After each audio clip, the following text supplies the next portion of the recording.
नमस्कार. आपल्या या चॅनलवरती आपण निरोगी आरोग्याच्या जनजागृतीसाठी खूप वेगवेगळ्या प्रकारचे आरोग्यविषयक निरोगी आरोग्यविषयक व्हिडिओ टाकत असतो. तर चॅनलला नवीन असाल तर सबस्क्राईब करून ठेवा. तर आजचा टॉपिक आहे CPR. CPR म्हणजे काय? तुम्ही अनेक वेळा न्यूजमध्ये ऐकता की ॲक्सिडेंट दरम्यान किंवा गर्दीच्या ठिकाणी बस स्टँड किंवा रेल्वे स्टेशनवर कुठेही तुम्ही अचानक CPR दिल्यामुळे एखाद्या व्यक्तीचा जीव वाचतो. तर नक्कीच ही प्रोसिजर खूप इम्पॉर्टंट आहे आणि आपल्या सर्वांना याबद्दल बेसिक गोष्ट माहीत असणे खूप गरजेचं आहे. कधी आपल्या फॅमिलीमध्ये याची गरज पडू शकते. आय होप तुमच्या फॅमिलीमध्ये सर्वजण हेल्दी असतील.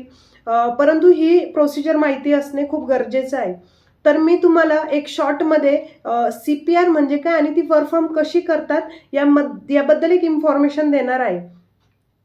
चला तर आपण पाहूया पहिल्यांदा CPR म्हणजे काय. CPR म्हणजे कार्डिओ पल्मनरी रिसक्सिटेशन, ज्याच्यामध्ये जे आपल्या हृदयाचे स्नायू असतात, मसल असतात, ते बंद पडतात. कशामध्ये? जसं की हार्ट अटॅकमध्ये किंवा रिस्पायरेटरी अरेस्ट झाला असेल त्याच्यामध्ये ही कंडिशन होते आणि तेव्हा ते जे मसल्स आहेत किंवा जे स्नायू बंद पडलेले आहेत ती थोडक्यात चालू करण्याची प्रोसिजर, त्याला आपण CPR बोलतो. तर ही कशी परफॉर्म करतात?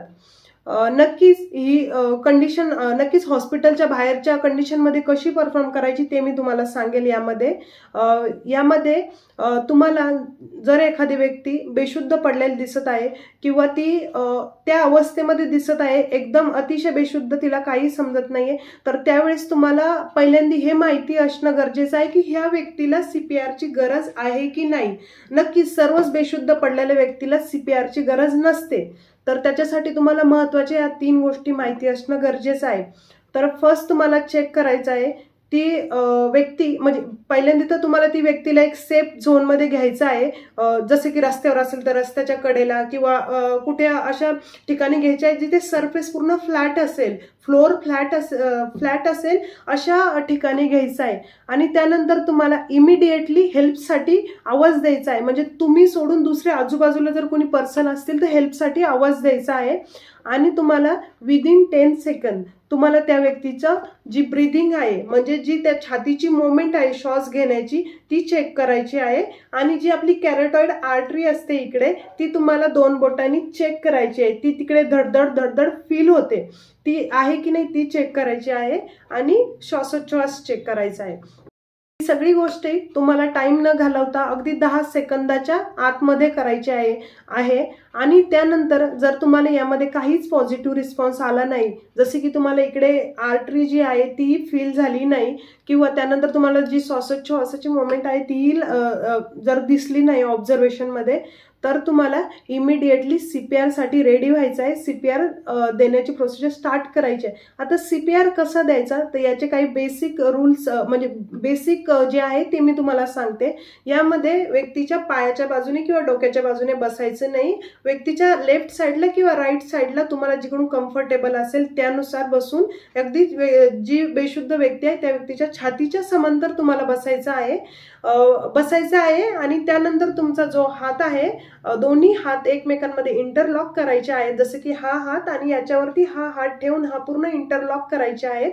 आणि हा जो उंच वटा आहे तुमच्या हाताचा, हा जो वरती आलेला भाग आहे, याचा तुम्हाला प्रेस करायचा आहे. कंप्रेशन त्या व्यक्तीला द्यायचे आहे. तर ती देण्याची जागा कोणती ती खूप महत्त्वाची आहे. विनाकारणच कुठेवर छातीवरती दाब देण्यामध्ये त्याला CPR म्हणत नाही किंवा त्याचा त्या व्यक्तीला काही फायदाही होणार नाही.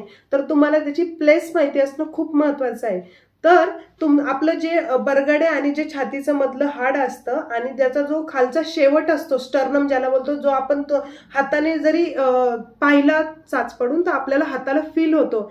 तर त्या स्टर्नमवरती तुम्हाला, स्टर्नमच्या थोडंसं वरच्या भागावरती तुम्हाला कंप्रेशन द्यायचं आहे. याचा एक रेशिओ आहे, तो रेशो मेंटेन करायचा आहे. जसं की तुम्हाला एका मिनिटामध्ये 100 ते 120 वेळा कंप्रेशन द्यायचं आहे. एक गोष्ट लक्षात ठेवायची आहे, कंप्रेशन देताना तुमचे हात बेंड नसावेत, तुमचे हात अगदी लूज नसावेत, तुम्हाला एकदम टाईट हात ठेवायचे आहेत, जेणेकरून तुमचा बॉडीचा जो पूर्ण दाब आहे किंवा प्रेशर आहे तो त्या व्यक्तीवरती व्यवस्थित पडेल आणि त्याचा त्या व्यक्तीला जे हार्ट आहे किंवा ते परत रिस्टार्ट होण्यासाठी मदत होईल. तर याच्यासाठी तुम्हाला जे कंप्रेशन आहे, प्रत्येक 30 कंप्रेशन झाल्याच्या नंतर तुम्हाला 2 वेळा त्या व्यक्तीला तोंडामधून म्हणजे श्वासोच्छ्वास म्हणजे ब्रीदिंग द्यायची आहे. जर ब्रीदिंग एका सेकंदासाठी द्यायची आहे, म्हणजे 2 वेळा द्यायची, म्हणजे 2 सेकंद तुम्हाला त्या व्यक्तीला तोंडामधून श्वास द्यायचा आहे.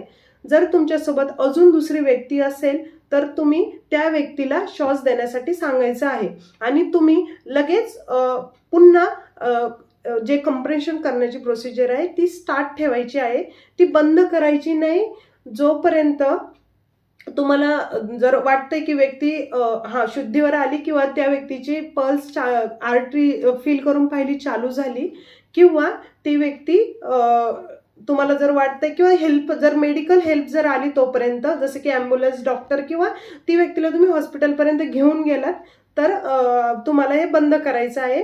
आणि तुम्ही किती वेळा ऑफकोर्स ही सगळी जी माहिती आहे ही सगळी माहिती डॉक्टरांना प्रोव्हाइड करायची आहे, जसं की किती वेळा CPR दिला, किती वेळापर्यंत दिला आणि कशा प्रकारे दिला, हे सगळं सांगायचं आहे.